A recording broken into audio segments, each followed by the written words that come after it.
Welcome to Dad's True Tales. If you enjoy powerful family stories, please subscribe, like this video, and hit the bell so you never miss a story.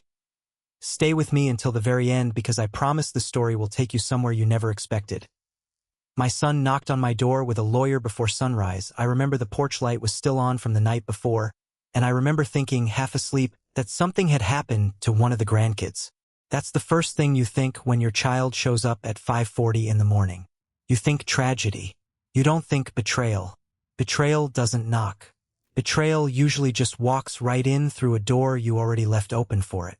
Curtis stood there in his good coat, the navy one he wears to funerals and depositions, and next to him was a man I didn't recognize, holding a leather folder against his chest like it was something precious. My son didn't say good morning. He didn't ask if he could come in.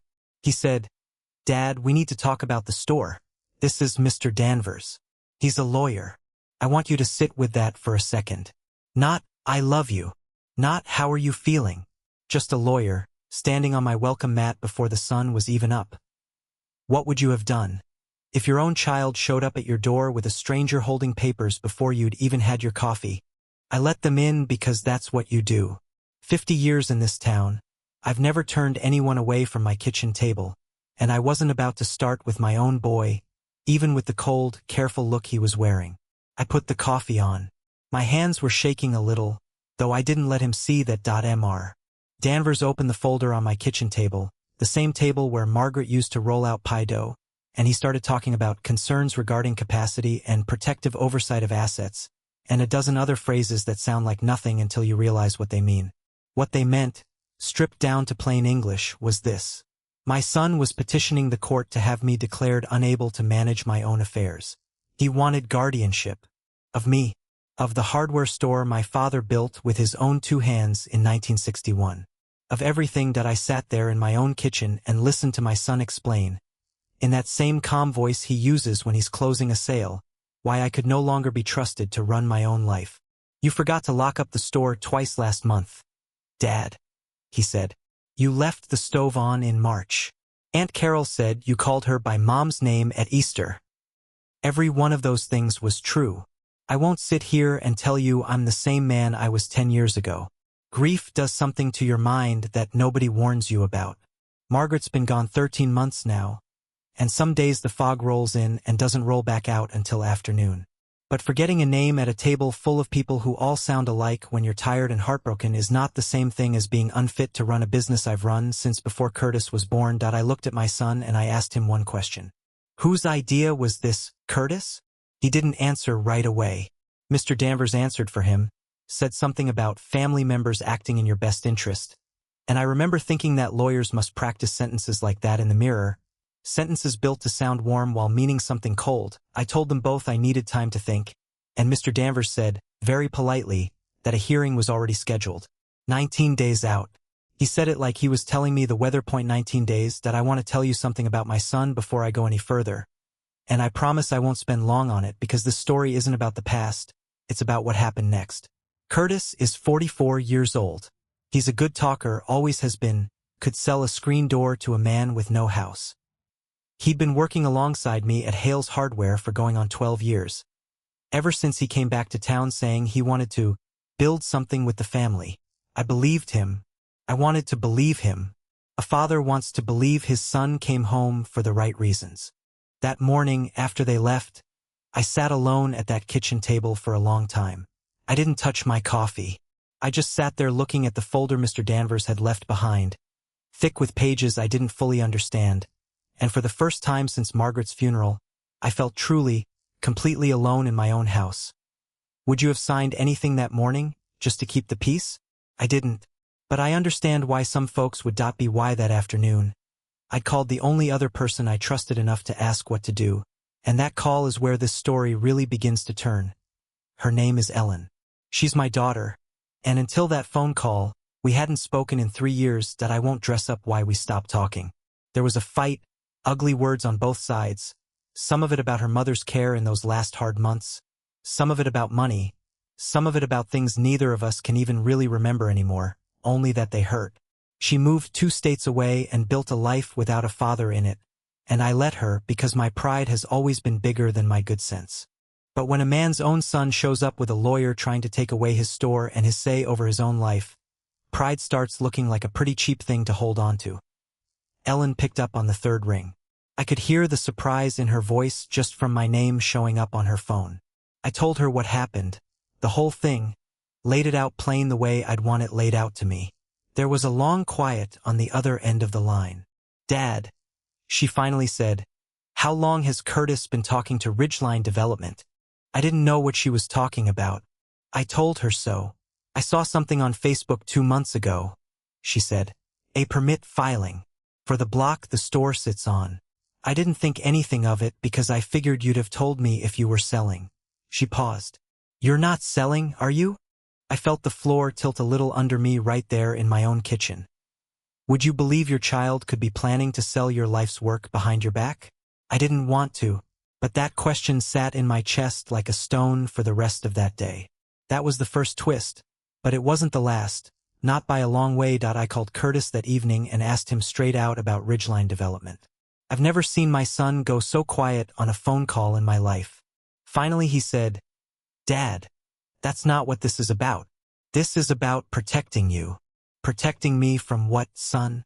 "From owning what's mine." He didn't have an answer for that. He hung up saying he'd explain everything soon, which is a sentence that has never once, in the history of the world, made anybody feel better. 2 days later, Ellen showed up at my door. Not a phone call this time. She drove 12 hours straight through the night after we talked. No warning, just her old blue coat and a duffel bag and eyes that looked exactly like her mother's. I hadn't seen my daughter in person in 3 years, and the first thing she did was hug me so hard I nearly lost my footing on the porch step. "I'm not letting him do this to you," she said into my shoulder. "Would you have opened that door after 3 years of silence?" I did, without a second thought. Whatever was broken between us, it broke a little less right there on that porch. Ellen stayed in her old room that first night, and over coffee the next morning, she told me things I didn't want to hear but needed to. She'd kept half an eye on the town from a distance, the way you do with a place you still love even after you've left it angry. She'd heard from an old friend, Denise from the church, that Curtis had been seen twice at the county building looking at zoning maps.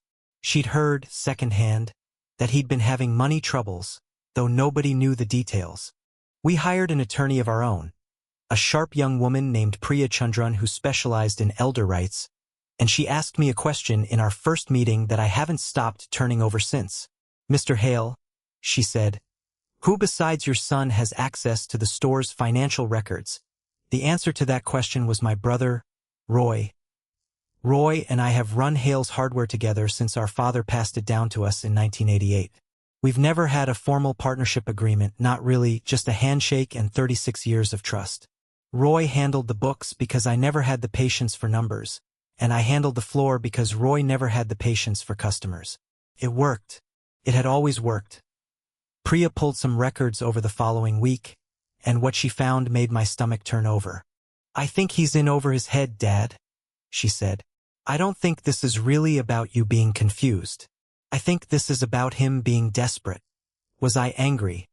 Hearing that my own son might be using my grief and my forgetfulness as a tool to save himself from some mess he'd made? Angrier than I've been in years. But underneath the anger, there was something worse. There was fear. Because if Ellen was right, it meant the boy I raised had looked at his own father's decline and seen an opportunity instead of a wound that needed tending. Tell me in the comments, is it worse when a stranger betrays you, or when it's your own child? Ellen and I spent the next several days doing something I never imagined I'd be doing at 70 years old. Building a legal defense against my own son. Roy had co-signed a document with Curtis 8 months earlier. A limited power of attorney, my name on it, my signature on it, dated from a day I genuinely do not remember signing anything. Priya said the signature looked close enough to mine that a judge might not question it without an expert, but she also said something that chilled me clean through. Whoever forged that signature had access to old canceled checks to copy from, which meant it was somebody close to me, somebody who'd been in that store, in that house, for years. Would you have suspected your own brother? I didn't want to, not for 1 second. I confronted Roy myself, alone, no lawyers, just the two of us in the back office of the store where we've spent half our lives. I laid the paper on the counter between us and asked him plainly if that was his signature next to Curtis's. Roy is 68 years old, and I watched him age 10 more years in the space of about 4 seconds. He came to me crying, "Walt," Roy said. He owed money. Real money. Some kind of investment that went bad, some friend of his that talked him into it. He said if he didn't get access to store funds, he was going to lose his house, lose everything. He said you'd already agreed to it, that you just weren't remembering things clearly since Margaret passed, and that this was just making it official. And you believed him over talking to me directly? Roy couldn't look at me. I didn't want to believe it was as bad as it was, Walt. And I didn't want to make you relive Margaret by dragging you into money troubles on top of grief. I thought I was protecting you both. Was he protecting me? Or was he protecting himself from an uncomfortable conversation? I still go back and forth on that one, if I'm honest with you. Was I furious with my brother? Yes. But it was a different kind of furious than what I felt toward my son. Roy's sin was cowardice and misplaced loyalty. What Curtis had done, if Ellen and Priya were right, was something colder than that. The hearing was 13 days out now, and every day seemed to bring a new piece of the puzzle, each one uglier than the last. The next piece came from a place I never expected. My late wife's cedar chest. Ellen was the one who opened it 3 nights after she arrived, both of us looking for the store's original founding documents from 1961 for Priya. Underneath old photo albums and Margaret's wedding dress, wrapped in a scarf I remembered her wearing every autumn of our marriage, was a leather journal I had never once seen in 46 years together. It was Margaret's. Her handwriting unmistakable, that careful, slanted cursive she used for grocery lists and birthday cards alike.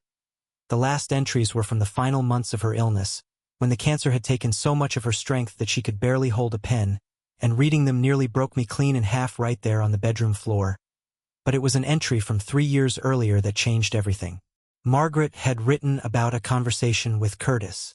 She wrote that he'd come to her, not to me, wanting to discuss the future of the property. Specifically the empty lot behind the store where our youngest son, Danny, used to play as a boy before the accident took him from us at 19. Margaret had always dreamed, she wrote, of turning that lot into a small memorial garden someday. A quiet public space in Danny's name, benches and flowers where people from town could sit. She'd never told me the full plan because she said she wanted to surprise me with it once she'd worked out how to pay for it. According to her journal, Curtis had talked her out of even mentioning it to me. He told her a garden was impractical and sentimental, and that the land was worth too much to waste on nostalgia. He told her he'd handle looking into it properly, and would let her know what he found. He never mentioned it again. And 3 years later, that same lot was the one listed on the Ridgeline Development zoning filing Ellen had found on Facebook that I sat on my late wife's bedroom floor holding her last private thoughts in my hands. And I understood, all at once, exactly what my son had been building toward for years.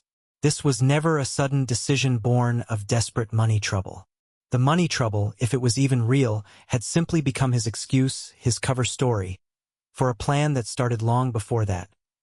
Would you have believed your own child was capable of planning that far ahead, at his own mother's expense?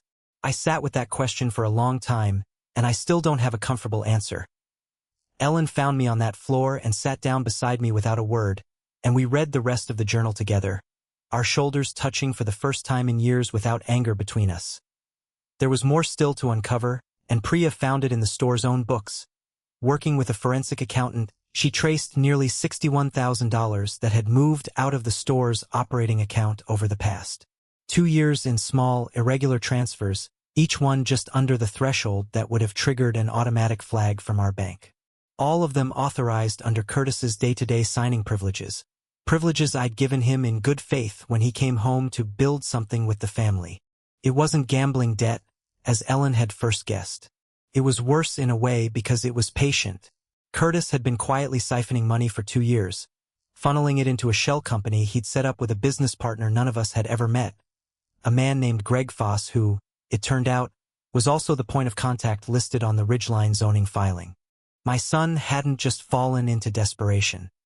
He'd built the desperation himself, brick by brick, and then used my grief, my forgetfulness, and his own uncle's misplaced loyalty as the mortar to hold his plan together. Was I supposed to feel sorry for him anyway, because he was still my boy?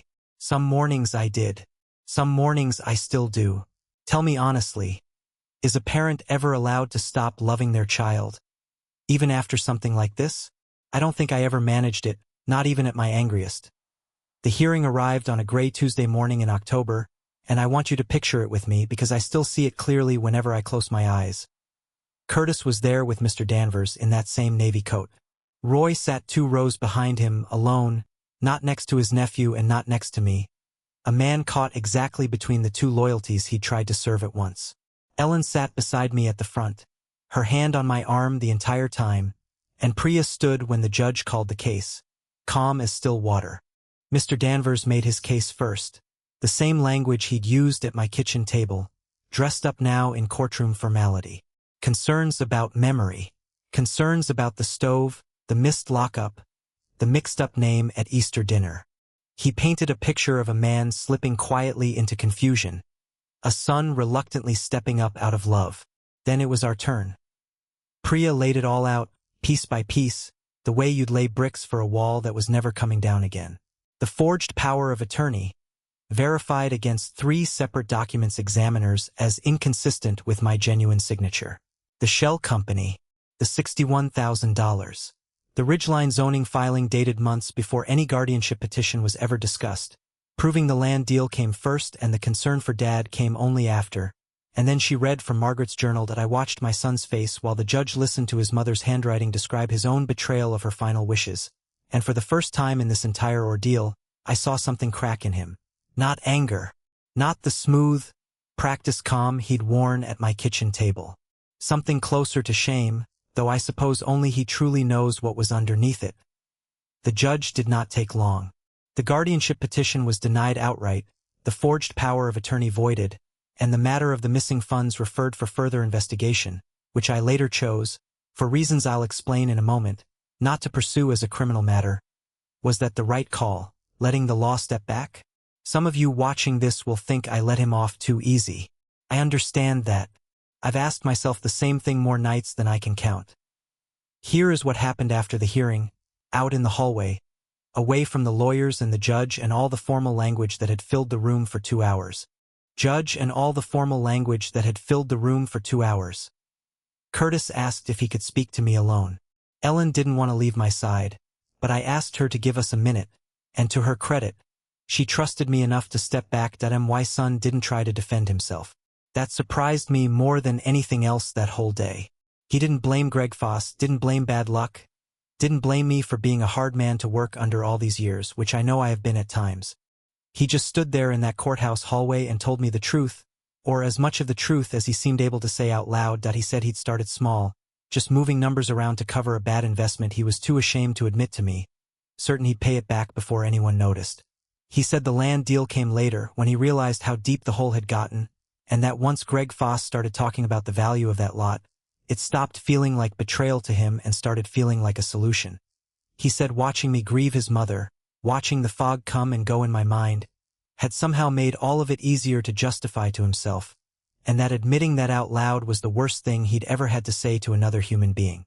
I kept telling myself I'd fix it before you found out, he said. And then it just kept getting bigger. And I think some part of me actually started believing you couldn't handle running things anymore, because that's what I needed to believe to keep going.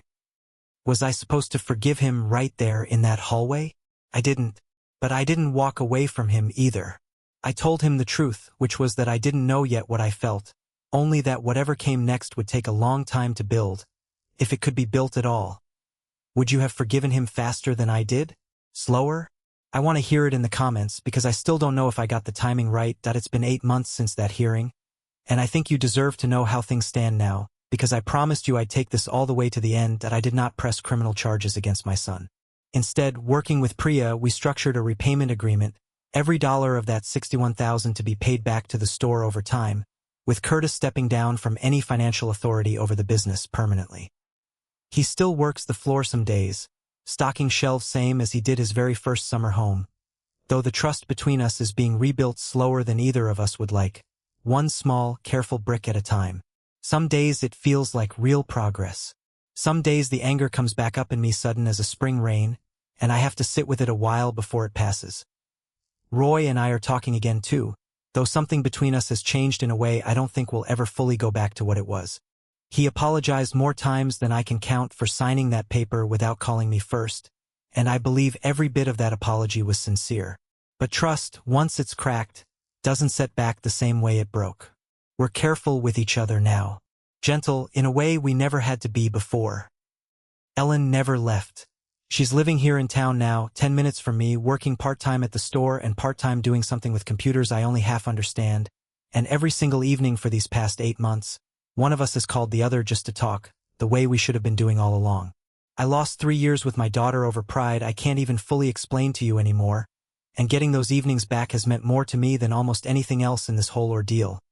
And the empty lot behind the store, the one Margaret dreamed about in that journal I never knew existed until Ellen and I found it together on the bedroom floor. We broke ground on Danny's garden this past spring.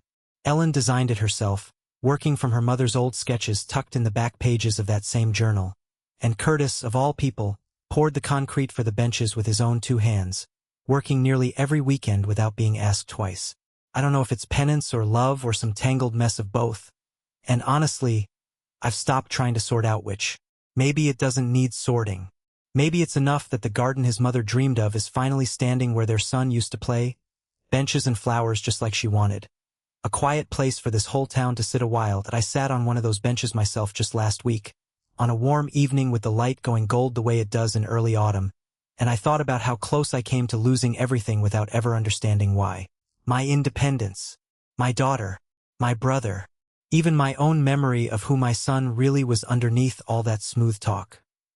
Was I wrong to give Curtis a second chance instead of letting the law take its full course? I still ask myself that question some nights, and I don't always land on the same answer twice. What would you have done in my place? Would you have forgiven a son who tried to take everything from you while you were grieving? Would you have pressed charges? Would you have let your brother back into your life after something like this? I'd truly love to know what you would have done, so tell me in the comments below. If this story touched your heart, don't forget to like, subscribe, and share it with someone who might need it today. Thanks for watching Dad's True Tales, and I'll see you in the next story.